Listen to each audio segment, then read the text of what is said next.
Chapter 16.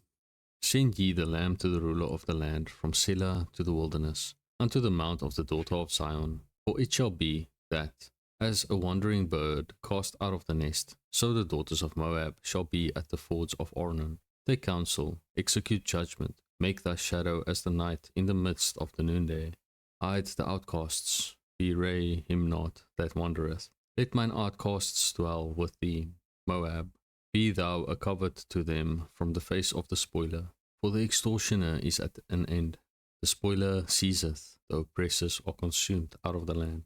And in mercy shall the throne be established, and he shall sit upon it, in truth in the tabernacle of David, judge and seeking judgment, and hasting righteousness. We have heard of the pride of Moab. He is very proud, even of his haughtiness, and his pride, and his wrath. But his lies shall not be so. Therefore shall Moab howl for Moab.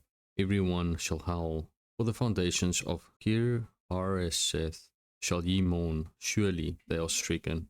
For the fields of Heshbon languish, and the vine of Shibma. The lords of the heathen have broken down the principal plants thereof. They are come even unto Jazer. They wandered through the wilderness. Her branches are stretched out. They are gone over the sea. Therefore I will bewail with the weeping of Jazer, the vine of Shibma. I will water thee with my tears, O Heshbon and Elealeh, for the shouting for thy summer fruits and for thy harvest is fallen. And gladness is taken away, and joy out of the plentiful field. And in the vineyards there shall be no singing, neither shall there be shouting. The treaders shall tread out no wine in their presses. I have made the vintage shouting to cease. Wherefore my bowels shall sound like an harp for Moab, and mine inward parts for Kir Haresh. And it shall come to pass, when it is seen that Moab is weary on the high place, that he shall come to sanctuary to pray, but he shall not prevail. This is the word that the Lord hath spoken concerning Moab since that time. But now the Lord hath spoken, saying, Within 3 years, as the years of an hireling, and the glory of Moab shall be contemned, with all that great multitude, and the remnant shall be very small and feeble. Chapter 17. The burden of Damascus. Behold, Damascus is taken away from being a city, and it shall be a ruinous heap. Cities of Aroer are forsaken, they shall be for flocks, which shall lie down, and none shall make them afraid. The fortress also shall cease from Ephraim, and the kingdom from Damascus, and the remnant of Syria. They shall be as the glory of the children of Israel, saith the Lord of hosts. And in that day it shall come to pass that the glory of Jacob shall be made thin, and the fatness of his flesh shall wax lean. And it shall be as when the harvestman gathereth the corn, and reapeth the ears with his arm. And it shall be as he that gathereth ears in the valley of Rephaim. Yet gleaning grapes shall be left in it, as the shaking of an olive tree. 2 or 3 berries in the top of the uppermost bough, 4 or 5 in the outmost fruitful branches thereof, saith the Lord God of Israel. At that day shall a man look to his Maker, and his eyes shall have respect to the Holy One of Israel. And he shall not look to the altars, the work of his hands, neither shall respect that which his fingers have made, neither the groves or the images. In that day shall his strong cities be as a forsaken bow, and an uppermost branch, which they left because of the children of Israel.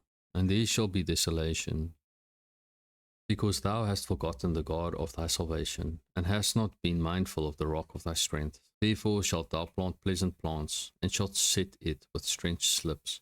In the day shalt thou make thy plants to grow, and in the morning shalt thou make thy seed to flourish. But the harvest shall be a heap in the day of grief and of desperate sorrow. Woe to the multitude of many people, which make a noise like the noise of the seas, and to the rushing of nations that make a rushing like the rushing of mighty waters. The nations shall rush like the rushing of many waters, but God shall rebuke them, and they shall flee far off, and shall be chased as the chaff of the mountains before the wind, and like a rolling thing before the whirlwind. And behold, at eventide trouble, and before the morning he is not.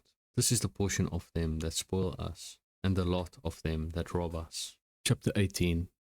Woe to the land shadowing with wings, which is beyond the rivers of Ethiopia, that sendeth ambassadors by the sea, even in vessels of bulrushes upon the waters, saying, Go, ye swift messengers, to a nation scattered and peeled, to a people terrible from their beginning hitherto, a nation meted out and trodden down, whose land the rivers have spoiled. All ye inhabitants of the world, and dwellers on the earth, see ye, when he lifteth up an ensign on the mountains, and when he bloweth a trumpet, hear ye. For so the Lord said unto me, I will take my rest, and I will consider in my dwelling place like a clear heat upon herbs, and like a cloud of dew in the heat of harvest.